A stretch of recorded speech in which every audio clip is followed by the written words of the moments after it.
Well, hello, welcome to another V's Cards video. My name is Veronika Cuic and I'm an independent Stampin' Up! Demonstrator in Australia. And in this video, I'm going to share with you 4 bottle tag ideas. And there's going to be loads of tips and tricks for paper crafting. Okay, let's get started. Here is a glance of the products that I use for all 4 tags. For the 2 main tags, I'll have a link to their product lists in the description below. Here are some alternative dies in case you don't have the dies that I am using for my project. And if you don't have the 2-inch punch, try one of your dies. You never know, you might have a perfect 2-inch circle. Here's a hack I self-discovered when I was crafting these tags. To take the guesswork out of the perfect punch positioning, grab a sticky note and punch a hole in it. Make sure that you include the sticky part of the sticky note when you're punching it out, and then position it on the cardstock where you want to create the punch. This takes the guesswork out of making the perfect positioning. If you want to make sure that the bottom, top, left and right are pretty even so that it's in the center. I'm pretty happy with that. I'm going to go ahead and punch right over the sticky note. There might be a little bit of an edge there that I need to peel off. That's because the punch didn't quite cut a very sharp circle on the sticky note surface.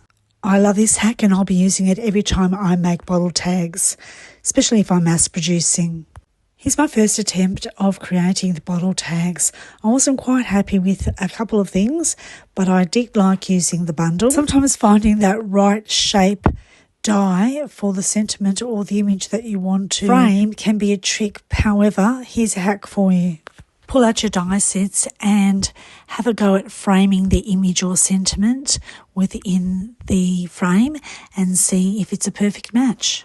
And to go a step further, have a lined sticky note attached to your case with notes about compatible products. I'm going to try to recreate this tag, but I might change it up a bit and you'll notice that I do quite a lot. Cutting at 9" by 3" and scoring at 3". As the camera is rolling, I'm improvising and coming up with some ideas for my next tag. Okay, crafters, here's some more hacks. Make the width and the length of your designer series paper 3 by 1/16 of an inch smaller so that you have a nice white border around it, framed by the cardstock.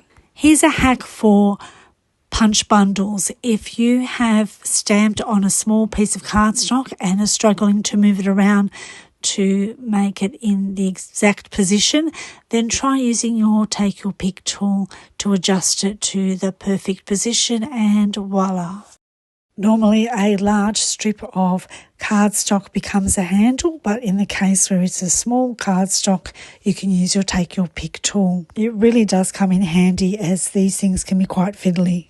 Some of the dies in the Golden Greenery die set match up with the designer series paper or the DSP as well as the stamp set. The stamp set and the dies are a bundle, so if you purchase them together with one product code, you can receive the 10% discount. There's so much versatility with the dies, and if you purchase the stamp set and the DSP, then you're certainly going to get that variety. I really love the cherry cobbler and gold ribbon.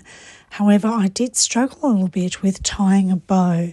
So to solve the problem, I decided to double up on the ribbon and it certainly looked more forgiving. We are well past the halfway mark of this video tutorial. Thank you so much for watching. You're still watching it, so you must like it. Please take a moment to like this video, and I invite you to subscribe to my channel if you're not yet a subscriber. Drop me a line in the comments section. Let me know how I've inspired you and where you're from. I'd love to connect with you, and it also helps to avoid the YouTube algorithm so that my videos are kept out of the dark. So thanks very much. Now it's a matter of putting it all together, starting from the background and moving forward into the middle and then foreground. So the gold foil paper goes first on top of the cardstock, and then the designer series paper, followed by the sentiment and the little image I have. The bow will stick out, and you can always use some dimensionals as well to make anything pop. I'm using some scrap vellum so that I can reposition any of these parts that I'm arranging if I need to without having to ruin the designer series paper. So it's kind of a backup situation, which is pretty safe. Really wasn't sure if I wanted to add those bells, and having that vellum as a backup helped me. Time for some bling, and since that pretty paper is already slightly covered by the image, I'm going to work my way around the sentiment instead. I certainly hope you appreciate this free video tutorial with jam-packed hacks and that you find them useful.